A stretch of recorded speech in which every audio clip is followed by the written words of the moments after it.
9 जिलों के दौरे किए थे। मुझे भी सौभाग्य मिला उस वक्त में गाड़ी में साथ रहने का। हरदीप जोशी जी थे चीफ मिनिस्टर, वो भी साथ थे। 3 दिन तक 9 जिलों के दौरे जाके गांव-गांव में रुकना, लोगों को पूछना मजदूरी कितनी मिल रही है, टाइम पे मिल रही है क्या, पीने के पानी का क्या प्रबंधन है, गायों के लिए चारे का क्या प्रबंधन है। गहराई से दौरे हुए थे उस जमाने के अंदर।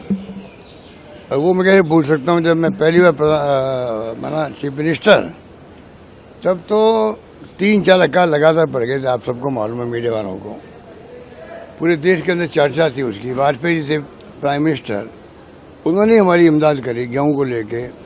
वर्क फॉर फूड, इतना गेहूं हमने बांटा गांव-गांव के अंदर, आज भी गांव वाले याद रखते हैं।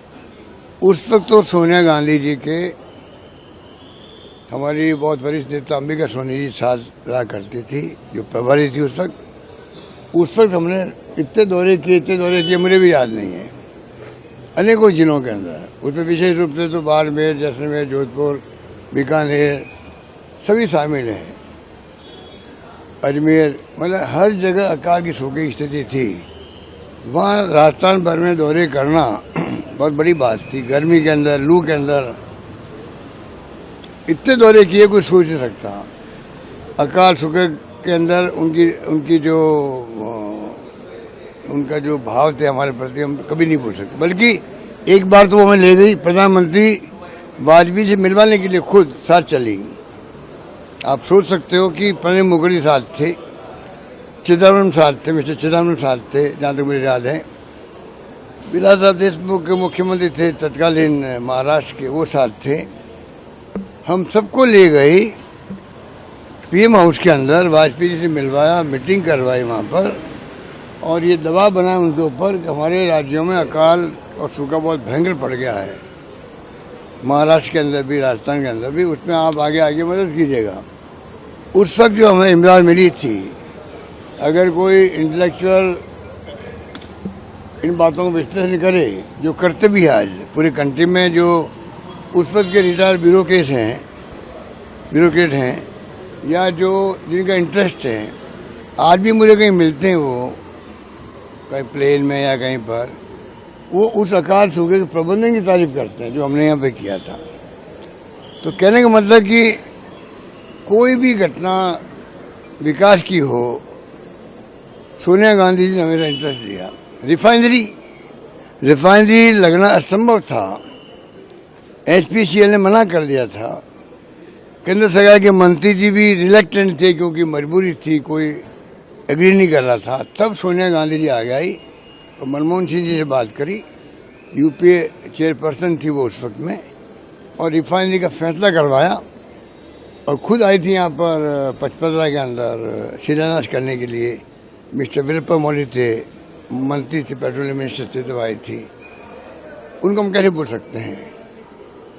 बाकी तो चाहे जयपुर मेट्रो का प्रोजेक्ट हो, चाहे वो कोई योजनाएं हो, केंद्र से UPA से हमें मदद लेने की बात हो, कहीं कोई अड़चन आ रही हो, मतलब एक इतिहास उन्होंने बना दिया। और सबसे बड़ी बात है, प्रधानमंत्री का पद छोड़ दिया। तो हमें गर्व है कि जिसने प्रधानमंत्री पद छोड़ दिया हो, वो एक महान नेता, और वो किसी राज्य में जाके बन सकती थी राज्यसभा मेंबर, उन्होंने चयन किया अगर राजस्थान का।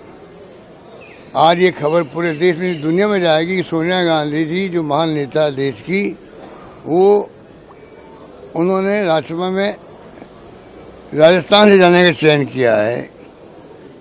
तो आप सोच सकते हो राजस्थान का जो राजस्थान की चर्चा देश की दुनिया में होगी आज।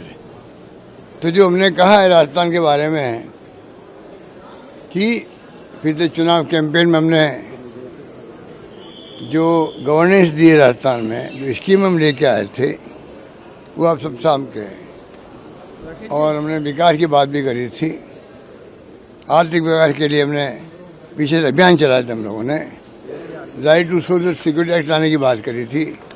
ये तमाम बातें हैं, पर 4 कानून बनाए केंद्र सरकार ने, RTE, food security act, NREGA, उस पर भी अमिट साहब लगी हुई है। सोनिया जी की। तो आप सोच सकते हो कि जिसका इतना अनुभव हो देश के लिए, समस्याओं के लिए, राजस्थान के लिए, वो व्यक्तित्व आज अभी आएंगे आज फॉर्म भरने के लिए राज्यसभा के लिए। तो आप सोच सकते हो कि हम सब के लिए कितने बड़े गर्व की बात है।